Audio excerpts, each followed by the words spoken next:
Bonjour à toutes et à tous et bienvenue pour cette nouvelle vidéo de... Tout d'abord, je vais faire un petit retour et un commentaire où l'un d'entre vous, je crois que c'est MP, m'avait fait un petit peu les références à Terminator. Et je lui ai répondu, mais oui, l'affiche de Terminator, elle est là, elle est juste là. Je vous la montre, vous voyez, je n'ai pas menti. Coucou, la voici, affiche originale de 1989. De 1984, pardon, parce que le film est sorti en 84. Donc voilà, c'est une affiche originale, donc il est là, voilà. Ça, c'était pour la petite anecdote. L'Afghanistan. L'Afghanistan. Je ne vais pas revenir dessus trop longtemps. Juste vous donner quelques références. Première référence, c'est ce monsieur. Ce monsieur, c'est Jean-Christophe Victor, que vous connaissez peut-être, que vous avez peut-être déjà vu sur Arte, qui depuis de nombreuses années animait une émission très intéressante qui s'appelle Le Dessous des cartes. Et je dis qu'il s'appelle parce qu'elle existe toujours. En revanche, lui nous a quittés en 2016. Avant qu'il nous quitte, son émission était très instructive, très intéressante. Et en 2013, il se trouve qu'il avait fait justement un dessous des cartes sur le devenir de l'Afghanistan, à la veille justement que la plupart des pays qui avaient accepté d'intervenir en Afghanistan au sein de la coalition ont commencé à se retirer d'Afghanistan. Et puis vous avez une autre vidéo, alors les vidéos je vous les mettrai en lien, en description. Toujours la même émission, cette fois-ci c'est en 2019, où là l'émission est un petit peu plus généralisé, un petit peu plus soft. D'ailleurs, je vous raconterai une petite anecdote sur cette émission, qui, depuis la disparition de Jean-Christophe Victor, est devenue une émission un petit peu plus complaisante, un petit peu plus consensuelle, même si elle n'en néglige pas de donner des détails très intéressants pour comprendre la complexité des situations. Et vous avez un youtubeur qui fait également à peu près le même style, c'est-à-dire qui essaie d'expliquer un petit peu de la politique, de la géopolitique et de l'histoire par l'intermédiaire des cartes, pareil. Je vous mettrai le lien pour véritablement avoir trois versions qui sont quasiment similaires sur beaucoup de choses, quoique sur un point de vue historique, et par contre, je rappelle ces vidéos-là, plus particulièrement la vidéo du youtubeur, remonte quand même un petit peu en détail sur ce qui s'est passé sur le plan historique depuis les années 60, pour bien comprendre que finalement l'Afghanistan fait partie de ces pays qui ont été finalement victimes des petites querelles, des conflits géopolitiques, et dont aujourd'hui, finalement, depuis 20 ou 30 ans, on en récolte les conséquences, voire même les dommages collatéraux. Vous verrez donc que ces vidéos d'Afghanistan vous donneront certainement l'exemple le plus flagrant de tous ces pays dont j'ai parlé dans une vidéo concernant la démocratie, où je disais que la démocratie c'est bien gentil, certains considèrent que c'est le système qui n'est pas parfait mais c'est le meilleur qu'on ait pour l'instant. Le problème c'est que c'est un système qui n'est pas compatible, qui ne peut pas fonctionner dans un certain nombre de pays, pour justement ces raisons. Les raisons de conflits tribaux, politiques, religieux, politico-religieux, tribaux, ethniques, que sais-je, que pourrais-je dire d'autre. Et surtout, quand on a aussi l'héritage des traçages de frontières, de création de ces pays, qui, je le rappelle, la plupart des pays du Moyen-Orient sont des héritages de l'époque coloniale, britannique et française pour la plupart, avec souvent d'ailleurs l'accord des organismes internationaux de l'époque. Et ce qui fait que quand on parle par exemple de la Syrie, la Syrie c'est le même problème. C'est que si on avait potentiellement réussi à dégager Bachar el-Assad, qu'est-ce qu'on aurait installé? On aurait installé une démocratie, mais une démocratie fantoche, comme celle qu'on avait installée en Afghanistan, parce que le problème en Afghanistan, c'est ça, c'est que ce soit Ramzi Karzai ou l'actuel, celui qui s'est barré d'ailleurs avec je ne sais pas combien de bagnoles et de pognon dans les poches, ce sont des gouvernements fantoches. Parce que c'est des gouvernements qu'on a la conscience d'installer comme étant à la solde de nos intentions d'implantation de la démocratie, de nos intentions de pacification. Alors, évidemment, il y a des fois des situations où tout d'un coup la réalité rattrape l'illusion. Et d'ailleurs, aujourd'hui, on a pu voir le discours de Joe Biden hier. Je peux vous garantir qu'il y a beaucoup d'Américains qui l'ont au travers de la gorge, même si, encore une fois, redonnons à César ce qui appartient à César, la décision du retrait définitif des forces armées américaines a été investiguée par Donald Trump. Joe Biden a conforté de toute façon ce plan. Alors certains essayent de défausser Biden en disant oui mais c'est pas Biden qui a lancé le projet, c'est Donald Trump. Sauf que Donald Trump, lui, n'a fait que exécuter un conseil que de toute façon, la situation est ingérable, on ne peut pas rester dans ces pays-là parce que ça coûte un pognon dingue. Déjà que la politique expansionniste américaine coûte énormément d'argent, c'est la raison pour laquelle d'ailleurs le budget militaire américain est le plus important au monde. Il y a un moment donné, il faut savoir réduire les frais. Surtout quand d'autant plus que quand on est un expert, un analyste honnête, force est de dire oui, non, mais là, de toute façon, on ne peut rien faire. À moins d'enfermer le pays, à moins d'installer une dictature où on va faire la chasse à toute cette racaille de talibans, d'extrémistes religieux, etc. Mais on ne peut pas le faire. Parce que là, dans ce cas-là, on devient l'antagonisme de ce que l'on prétend vouloir combattre. C'est tout le problème. Donc, oui, retour à la case départ. Et donc, Joe Biden confirme de toute façon ce qui avait été décidé depuis très longtemps, même était déjà proposé avant même l'arrivée de Donald Trump au pouvoir. Parce que c'est la fin des haricots. Il y a un moment donné, de toute façon, on ne peut pas rester comme ça ad vitam aeternam dans des pays sous prétexte qu'on veut les pacifier. Je veux dire, 20 ans pour essayer de pacifier un pays, je crois que c'est largement suffisant. Donc c'est un constat d'échec. C'est un constat d'échec, d'autant plus que, et vous le verrez dans les vidéos, il y a aussi ce fameux conflit qui a plus ou moins motivé, on va dire, les Américains à vouloir trouver ou peut-être ont réussi à installer justement ou laisser les talibans s'installer en Afghanistan pour justifier par la suite de leur taper dessus parce que évidemment ils étaient des bases arrières du terrorisme, des bases arrières de Al-Qaïda. Al-Qaïda qui, je le rappelle, comme les talibans, sont un héritage de la guerre froide, de ce conflit sempiternel qu'il y a eu entre l'URSS, fut une époque, puisqu'à la fin des années 70, je rappelle, l'Afghanistan était un gouvernement, tout du moins un État communiste, et donc soutien de l'URSS à ce État. Opposition, manipulation, intervention de la CIA pour aider les différents groupes de Moudjahidine, et ce qui a provoqué l'intervention de la Russie, de l'Union soviétique jusqu'en 89, où évidemment en 89 c'était déjà le début de la fin pour l'Union soviétique, donc l'Union soviétique a dit bon c'est bon, on arrête les frais, on se retire de ce bourbier. Donc, mais au-delà de l'aspect géopolitique, il y a aussi l'impact interne. On l'entend de plus en plus, même les fameux journaux progressistes, très consensuels, très complaisants que sont le New York Times, le Washington Post, le Times Magazine, commencent à ne pas pouvoir camoufler, cacher, ignorer le mécontentement d'une partie de l'Amérique, d'une partie des Américains. Force est de constater qu'on a envoyé, qu'on a dépensé des milliards de dollars sur le dos du contribuable pour rien. Alors certains vont essayer de se rattraper à la branche en disant oui mais on a quand même réussi à détruire Al-Qaïda. Pardon ? Non, vous n'avez pas détruit Al-Qaïda. Sinon, comment ça se fait alors que vous avez passé des alliances avec Al-Qaïda pour lutter contre l'armée de Bachar el-Assad, contre l'État islamique ?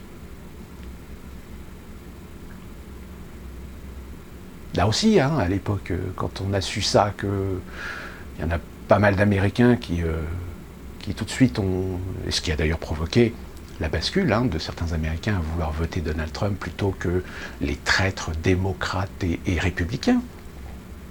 Donc, si vous voulez, il y a un moment donné où force est de faire le constat qu'aujourd'hui, finalement, en 2024, il y a des chances que des Américains qui encore peut-être n'étaient pas forcément pro-Trump, etc., si Trump se représente, là c'est clair qu'aujourd'hui, Donald Trump, il a gagné des points. Puisque pour l'instant, il n'y a pas d'autre option, il n'y a pas d'autre alternative, je dirais, proposée aux Américains pour 2024. Donc, j'ai envie de dire, la grosse crise de confiance, grosse crise au sein même de la société et du peuple américain. Ça va encore plus poser des problèmes si jamais l'État fédéral ou si jamais certains États vont devoir reprendre certaines restrictions ou certaines consignes sanitaires avec le développement de la situation avec le variant Delta. Ça va devenir explosif. D'autant plus que je vous confirme que les prix ici aux États-Unis grimpent. Aujourd'hui, mon gallon, alors qu'il y a encore 2 ans, il y a 2 ans, on pouvait avoir un prix du gallon entre 1,86, 90 jusqu'à 2,10 grand maximum.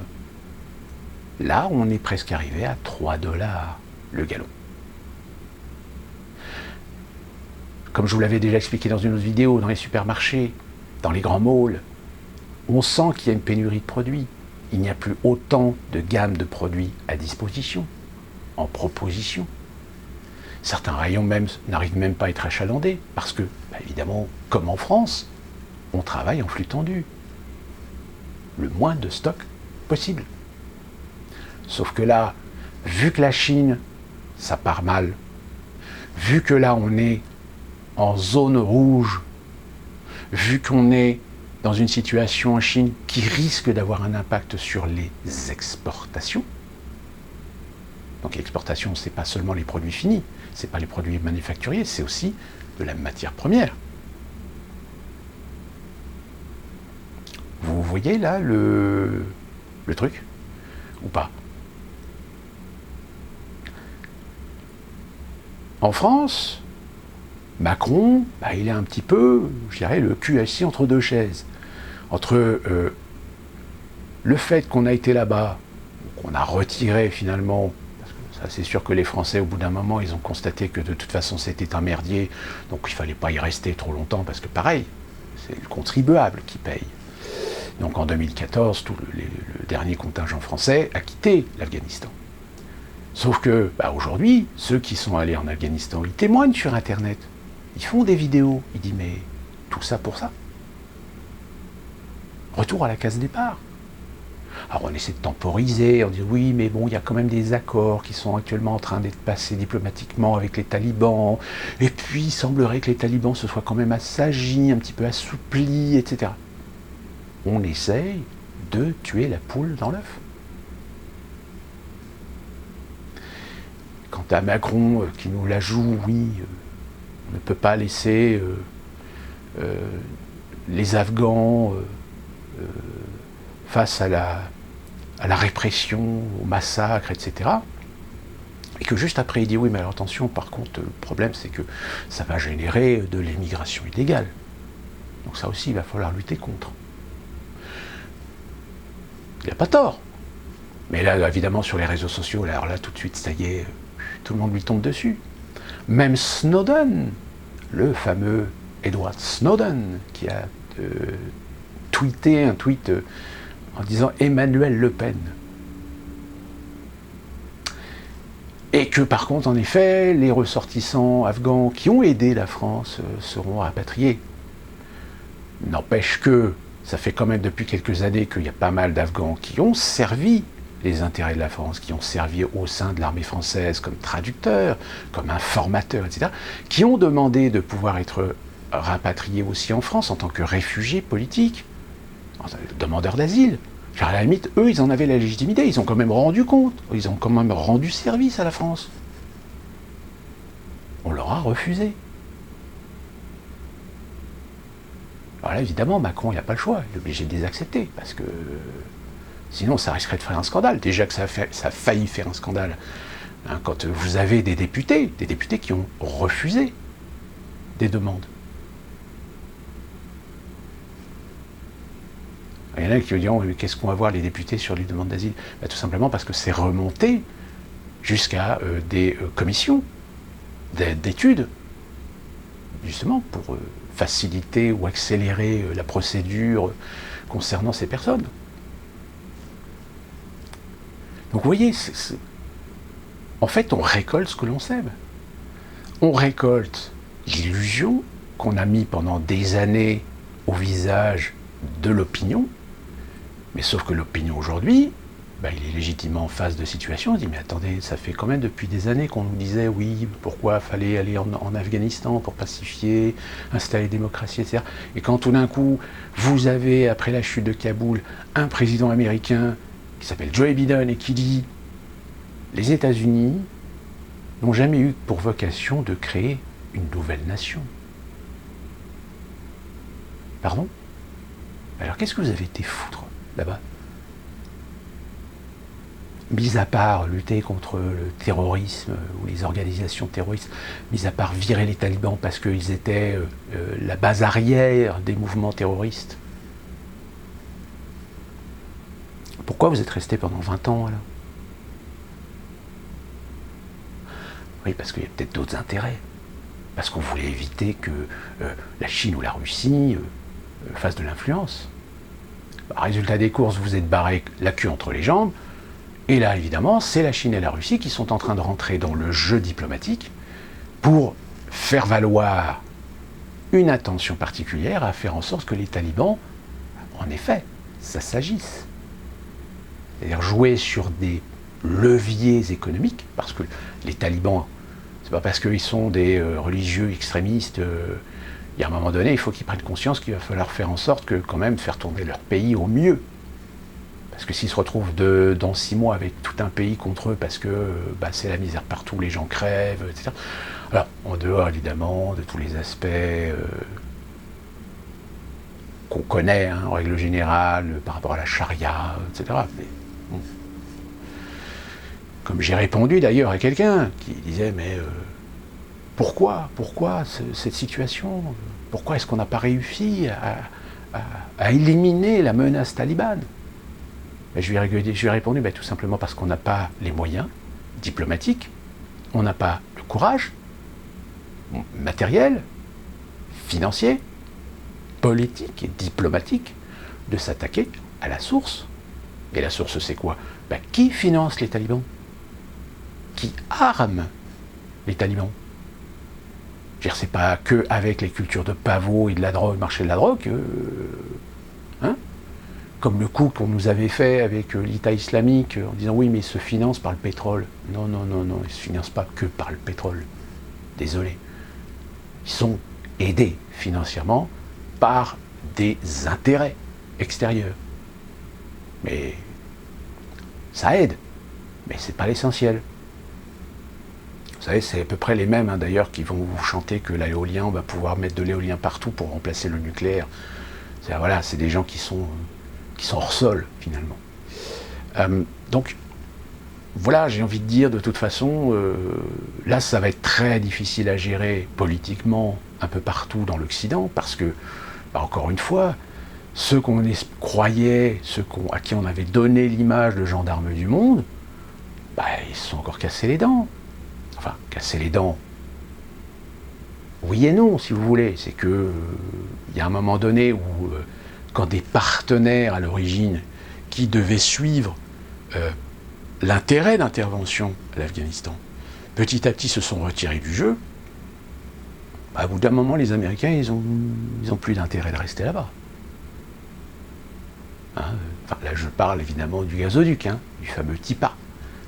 C'est le nom de ce fameux gazoduc qui, depuis 20 ans, justement, On le fait pas, ouais, mais si on le fait, le problème, vous comprenez, sécurité et tout, donc il faut se sécuriser, il faut s'assurer la consensualité, il faut acheter la complaisance des talibans, c'est difficile, c'est compliqué, etc. Parce que si un jour ils vous disent oui, le lendemain, ils peuvent vous faire sauter votre gazoduc, et ce sont des milliards et des milliards de dollars qui partent en fumée, etc. TIPA, c'est le nom qui est donné justement à ce gazoduc parce que c'est le gaz en fait du Turkménistan qui devait être acheminé via l'Afghanistan vers l'Inde, le Pakistan et l'Afghanistan. Oui, TIPA. Non, TAPI, pardon, c'est TAPI, oui c'est ça. Turkménistan, Afghanistan, Pakistan, Inde. Voilà. Sauf que, voilà, ce projet qui était appuyé par les Occidentaux avait pour but tout simplement d'emmerder et de piquer de la part de marché aux Russes. Vous voyez un petit peu, ça y est, ça commence à s'assembler là dans votre esprit. Donc là, évidemment, là, les Russes, avec les Chinois, ils ont une opportunité en or de reprendre ou de re-rentrer dans le jeu diplomatique en Afghanistan. À moins que les Américains, en catimini, caressent dans le sens du poil les talibans, pour dire oui, mais ce qui serait bien, c'est que, allez, on vous laisse gérer le pays comme vous voulez, faites vos massacres si vous voulez. Nous, ce qu'on veut, c'est une garantie que si on signe, ou si des partenaires signent la construction du gazoduc depuis le Turkménistan jusqu'en Inde, vous nous assurez la garantie que pas touché. D'accord ? Mais là encore, c'est des jeux de dupes. Comment voulez-vous réussir à passer des accords sérieux avec des gens, excusez-moi du peu, je vais peut-être être un petit peu caricatural, mais ces gens vivent de façon féodale. Donc, c'est pas possible. Même si l'État islamique lui-même avait quand même mis la gestion économique, on va dire le ministre du budget de l'État islamique, ils avaient confié ça quand même à des gens qui en réalité n'étaient pas vraiment des islamistes, mais plutôt voilà, des économistes, pour faire tourner la machine. C'est toujours possible. Bon, ce manque de bol, ça n'a pas servi à grand-chose. Mais... Et puis je rappelle quand même que il y a aussi ce problème culturel. Les Américains... Alors, l'Afghanistan, il y a eu deux étapes. La première étape, c'était une alliance internationale, donc il y avait les Américains qui coordonnaient, qui intervenaient et étaient les chefs de coordination sous l'égide de l'ONU, sur lesquels sont venus s'apposer les interventions de l'Allemagne, de la France, de l'Italie et même de la Turquie, et les Britanniques aussi. Et les Américains avaient leur propre opération sur place. Donc en 2014, la plupart des pays intervenant sous l'égide de l'ONU ont cessé, donc sont partis, donc il ne restait plus qu'en réalité que les Américains. Mais souvenez-vous ce qui s'est passé avec l'Irak. Quand l'Amérique est intervenue en Irak pour dégager Saddam Hussein, qu'on était bien content de trouver, comme des gens comme le président tunisien, je ne me souviens plus comment il s'appelait. Comme aussi, pareil, le dirigeant libyen Mohamed Kadhafi. C'est des gens qu'on a laissés en place pendant des années parce que, voilà, il y avait des accords. Preuve en est, c'est que même Sarkozy l'avait reçu dans les jardins de l'Élysée. Le mec, il a installé sa tente dans l'Élysée, dans les jardins de l'Élysée. Je veux dire, quand vous avez des Occidentaux qui sont là pour vous faire un peu de lèche, je veux dire, Kadhafi, évidemment, c'est choquant. C'est choquant pour nous Français de voir ce type se pavaner comme ça, etc. Mais à la rigueur, mettez-vous à sa place, il était en position de force. Donc, vu le personnage... bah, il a pris du plaisir. C'était limite jouissif de le faire. Mais voilà, bon, maintenant, tous ces personnages-là ont été dégagés. Ils ont été dégagés, et qu'est-ce qu'on a proposé à la place? Ben, évidemment, on ne pouvait pas proposer autre chose que des semblants de démocratie. Sauf que c'est des semblants de démocratie qui ont explosé très rapidement parce que ont ressurgi les conflits tribaux, les conflits ethniques, les conflits civilisationnels au sein même de ces pays, voire même avec des communautés qui habitent dans les pays voisins. Parce que je rappelle, en Afghanistan, vous avez des Ouzbeks, vous avez des Turkmènes, des pays voisins, qui sont afghans, mais d'origine et de racines turkmènes et ouzbeks. Même, je crois, il y a même du tibétain aussi. Et qu'est-ce qui s'est passé?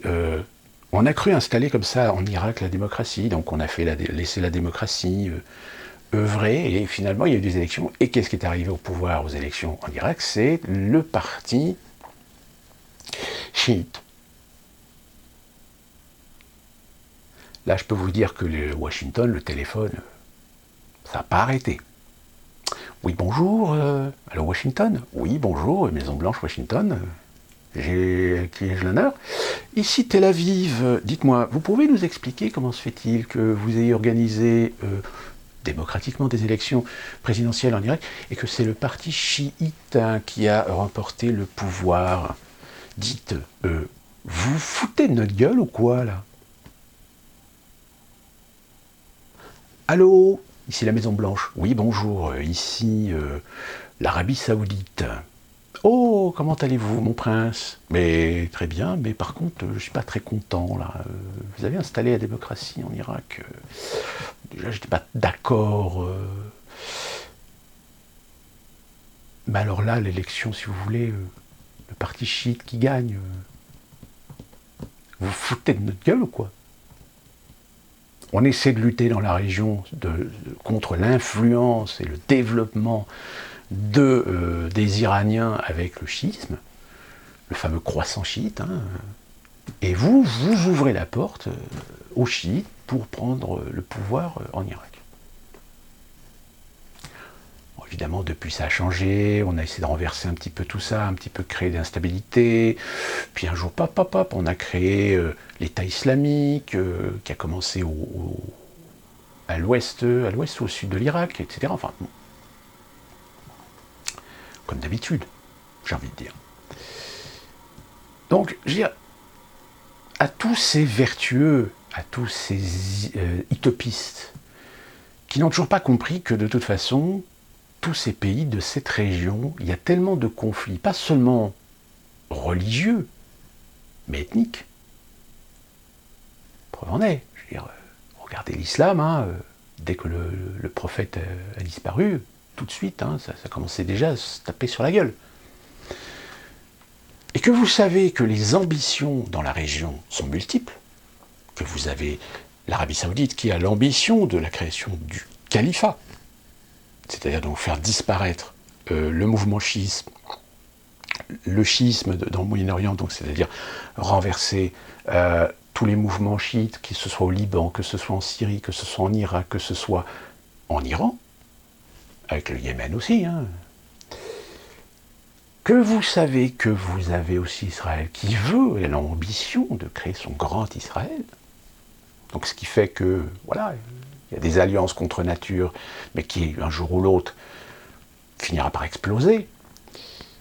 Et que vous avez aussi notre sultan turc, qui lui aussi a cette ambition de vouloir créer son califat.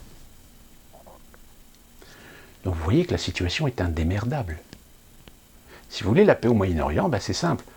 Vous virez les Israéliens, vous virez les Saoudiens et vous virez les Turcs. Là, au moins, vous allez peut-être pouvoir construire quelque chose.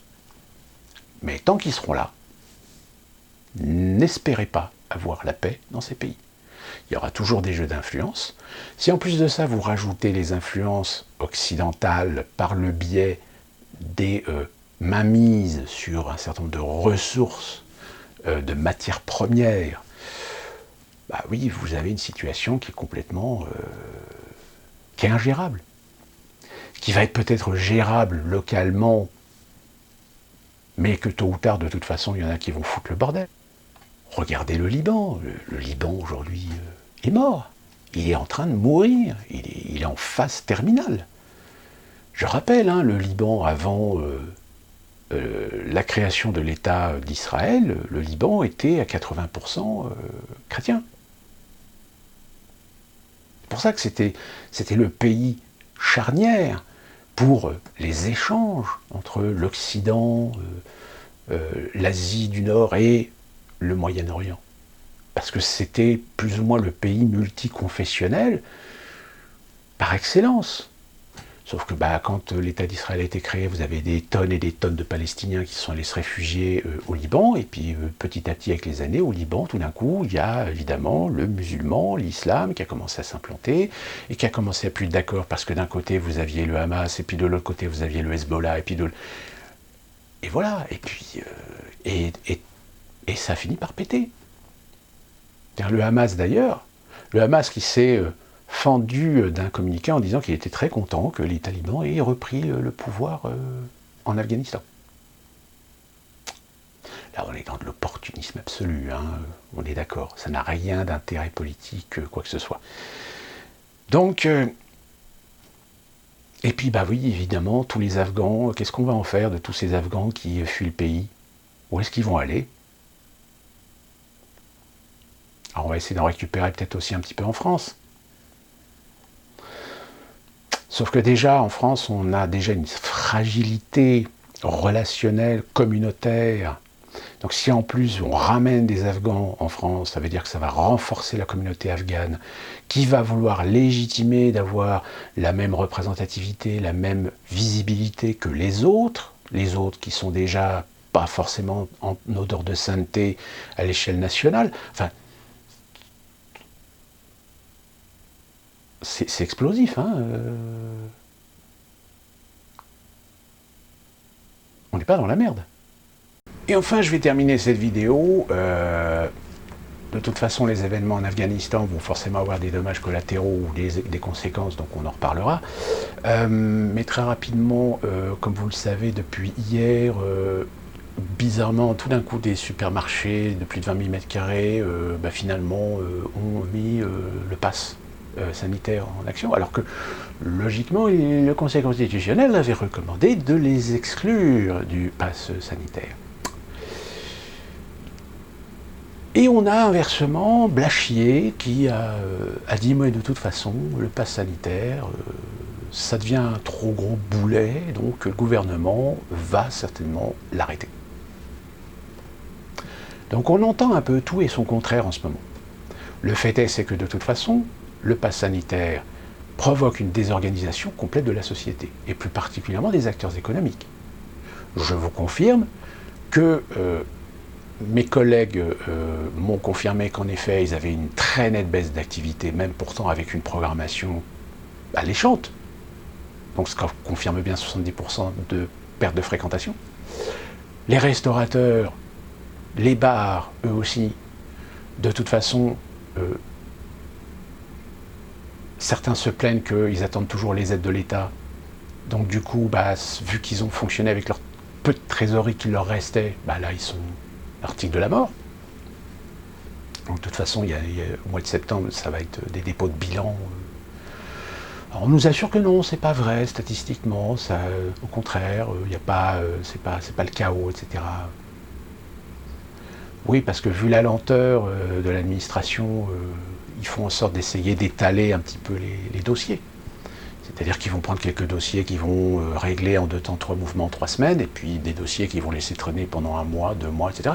On va laisser traîner le truc pour diluer dans le temps les effondrements d'un grand nombre de secteurs économiques. S'ajoutent à cela les manifestations, oui, en effet, manifestations, mois d'août, bataille de chiffres, ils étaient un peu moins, 215 000, la dernière fois ils étaient 250. Oui, mais n'empêche qu'on est au mois d'août, week-end du 15 août, 215 000.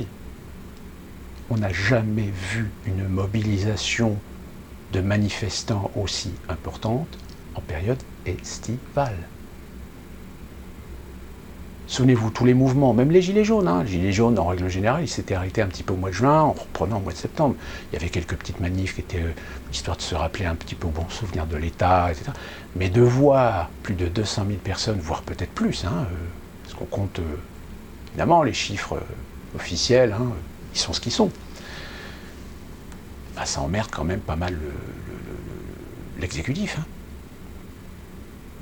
Puis même, on le voit bien, on a les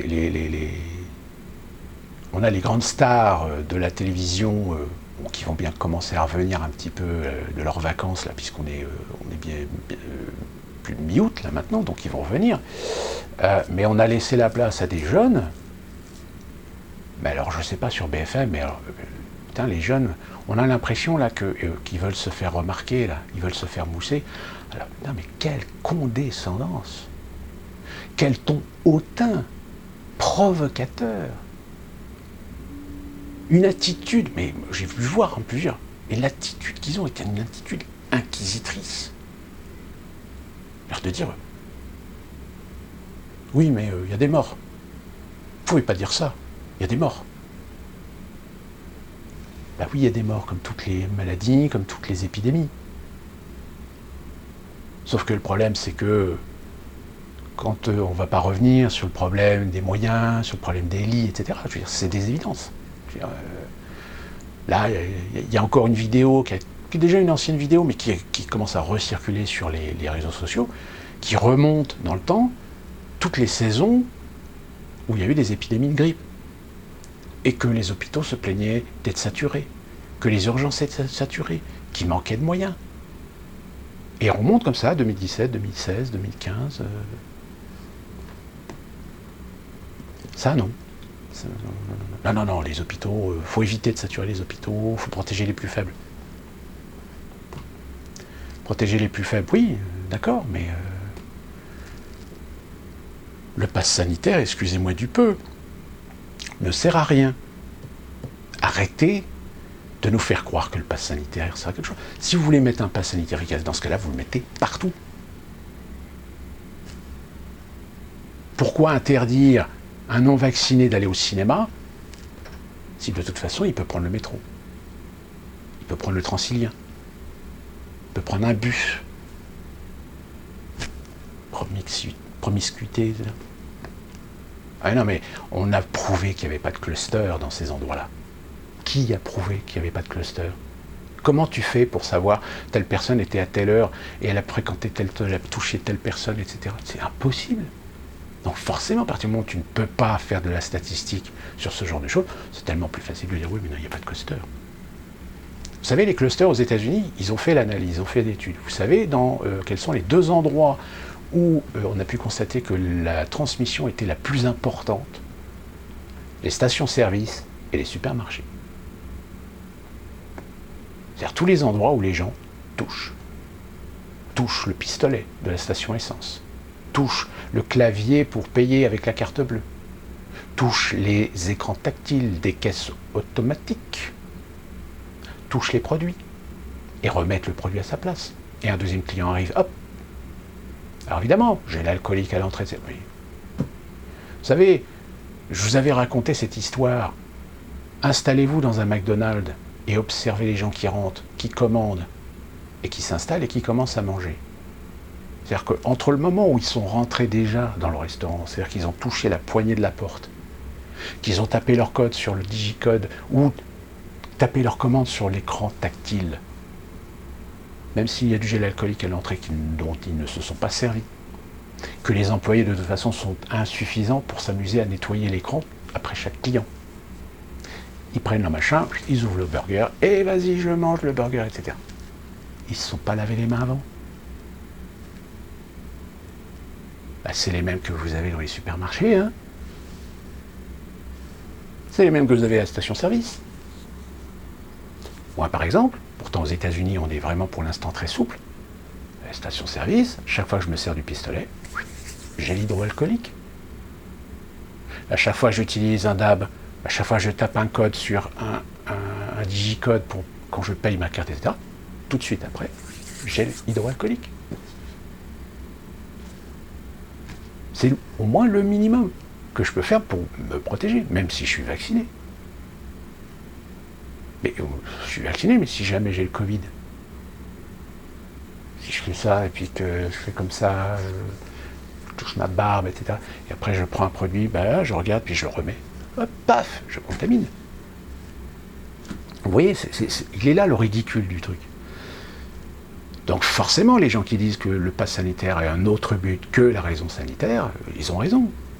En réalité, c'est tester la résilience, tester jusqu'où les Français peuvent endurer ou accepter de se soumettre. Sauf que là, il y a une partie du peuple, alors évidemment, toujours le même discours, hein, c'est ouais, mais 200 000, ça ne représente pas le peuple. J'ai envie de dire, oui, mais ceux qui ont pris la Bastille en 1789, ils ne représentaient pas le peuple non plus, hein, en nombre, j'entends bien. Tout comme le disait, je vous avais mis la vidéo dans la précédente, pas la précédente, mais l'autre précédente vidéo, M. Vessel, qui disait, mais la France résistante n'était qu'une infime minorité d'individus. La majorité des Français étaient vichistes. De fait. Alors attention, quand je dis vichistes, c'était collaborateurs, tous collaborateurs. Mais ils acceptaient le fonctionnement de la société à contrainte, forcée. Tout comme aujourd'hui, vous avez des gens qui se font vacciner, contraints et forcés. Parce qu'ils ne veulent pas perdre leur liberté, parce qu'ils veulent pouvoir continuer à aller au cinéma, parce qu'ils veulent pouvoir aller continuer à faire passer leur journée dans les grands centres commerciaux, dans les temples de la consommation, parce que malheureusement dans leur société, même si c'est pas dit ouvertement, on le laisse suggérer, on le laisse penser très clairement. Aux États-Unis, c'est l'inverse, hein. Eux, c'est direct, pof. 5 septembre, t'es pas vacciné, tu dégages. Et il y en a un paquet, hein, comme ça. Hein. Facebook, Uber, McDo, Walmart, quasiment toutes les sociétés maintenant d'assurance santé qui ont des hôpitaux, etc. Voilà, le message, il est clair. T'es vacciné, c'est bien. T'es pas vacciné, tu dégages. Hein, je vous avais expliqué déjà dans la précédente vidéo que le système social américain existe, mais n'est quasiment pas appliqué parce que de toute façon, l'Américain est déjà soumis, l'Américain est déjà un mouton, donc il ne fait pas usage, il n'utilise pas, il ne cherche pas à avoir le bénéfice de certains droits qu'il a par la loi fédérale ou par la loi d'État. En gros, il laisse tomber, il s'en fout. Alors, encore une fois, je dis, c'est temporaire, c'est jusqu'au 15 novembre. Mais qu'est-ce qui va se passer d'ici le 15 novembre ? Qu'est-ce qui va pouvoir se passer pour leur donner la légitimité de préserver toute ou une partie de ce qu'ils ont réussi à faire passer au Parlement, au Conseil d'État et au Conseil constitutionnel ? Aujourd'hui, vous en avez sur les plateaux qui commencent à dire « oui, mais alors attendez, il y a le droit international ». Oui, sauf que le droit international, suivant les textes, suivant les conventions, suivant la Constitution, il est parfois établi que le droit national prévaut à celui international. Si le droit international va contraire à une loi nationale, dans ce cas-là, c'est soit le Parlement vote la prorogation de la loi nationale pour coller à la loi internationale, ou dans ce cas-là, vous avez des juridictions, des commissions chargées de vérifier, de contrôler si une plainte basée sur une loi internationale peut être acceptée comme valide, valable, face au droit français. Mais il n'y a pas de loi au-dessus d'une autre, suivant ce que la Constitution, suivant ce que les textes de loi acceptent ou pas, de la contrariété ou de l'inverse ou de la perception ou de l'outil législatif international peut aller à l'encontre de l'outil national. Donc c'est un débat juridique, si vous voulez. C'est pour ça qu'il y a des commissions qui sont chargées de traiter ces problèmes-là. Et c'est pour ça d'ailleurs que la Commission européenne force souvent la main aux États et au Parlement d'abroger les lois nationales pour prendre valeur le droit européen, les lois européennes, les fameux décrets européens. Et même certains veulent essayer de faire en sorte que dans certains domaines, et d'ailleurs je crois que c'est déjà le cas, mais des domaines mineurs, c'est-à-dire que ce n'est pas des domaines très importants qui ne changent pas énormément de choses sur le droit fondamental de l'individu, sur ses libertés, etc. Il y a déjà des lois qui autorisent la mise en place de décrets de la Commission de Bruxelles automatiquement, systématiquement, sans être obligé de passer par la case souveraineté, c'est-à-dire Parlement, pas le pouvoir législatif. Il y a même des accords avec des régions, où les régions ont signé des accords sur, encore une fois de plus, des domaines qui n'ont pas d'incidence sur des droits fondamentaux ou du droit français, de prendre directement les décrets de l'Union européenne, de Bruxelles, et de les appliquer à l'échelle régionale. Parfois, même des fois, avec l'assistance ou l'aide des subventions. Tellement plus facile. Ça arrête comme une lettre à la poste. Donc, le problème, c'est qu'évidemment, sur le plan économique, tous les acteurs économiques sont en train de m'en prendre plein la gueule, quoi.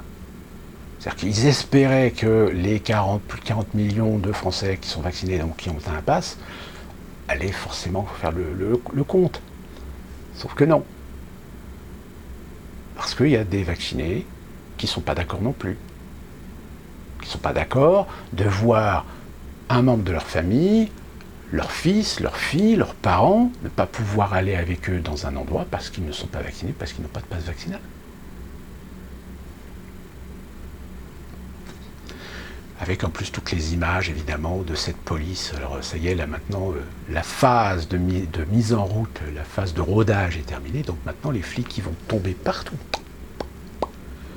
On a même vu des flics débarquer dans un mariage. Il y a même quelqu'un qui m'a fait la remarque en me disant oui, faire la comparaison avec l'occupation, c'est débile, etc. J'ai dit non, c'est pas débile. Va interroger les rares gens encore vivants qui ont connu cette époque, tu vas voir ce qu'ils vont te répondre. T'es en mariage, c'est une fête privée. Et bien même dans une fête privée, la police a le droit de débarquer et de contrôler toutes les personnes. Sauf parce qu'ils sont plus de combien 6. Il n'y a plus de jauge d'ailleurs, je crois qu'il n'y a plus de jauge maintenant. Comment voulez-vous que les gens qui ont connu l'occupation, surtout dans les grandes villes, se faire contrôler leurs papiers par les Allemands, par la police française, par la Gestapo, etc. Comment voulez-vous que ces gens-là se disent « Oh non, c'est pas pareil ». Ben si, c'est pareil. C'est encore pire. Parce qu'il y en a certains même qui me font la comparaison avec le contrôle d'identité. Oui, ben, en France, la police a le droit de contrôler ton identité, donc je vois pas où est le problème. Ben, le problème, c'est qu'un contrôle d'identité, c'est un contrôle d'identité. C'est-à-dire que le policier, quand il te demande tes papiers pour vérifier ton identité, c'est pas pour te dire, ben non, désolé, vous n'avez pas le droit d'être là. Alors que le pass sanitaire, oui.